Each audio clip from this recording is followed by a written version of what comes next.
Now, the original Fall Guy truck was brown and tan, but we wanted to punch the stunt double up a little bit.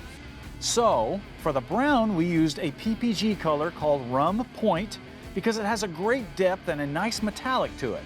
And then for the second color, we used a gold metallic from PPG called Pot of Gold. Because just like the brown, it has a great depth and a nice active metallic. Then, to separate the colors, we put a thin red stripe that blends well with the two colors and smooths the transition line between them. This kind of detail continues all the way around the truck. Of course, once the truck came back from paint, it still had a long way to go to be done. So we pulled it back apart and dove into the final assembly. The bed and various other parts were sent out for a coat of Line-X, while we finished up the chassis by fabricating the exhaust system and installing the fuel tanks, the brake lines, all that other stuff. Don't underestimate the work that's involved when you're doing a frame-off build.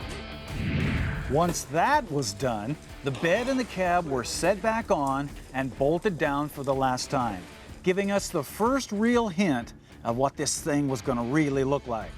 For details, big cutout fender flares were added to barely cover those massive meats, and a vintage-style roll bar, Baja off-road lights, and tubular bumpers definitely give the truck the retro attitude it needs, but with just a bit of modern twist to make it current.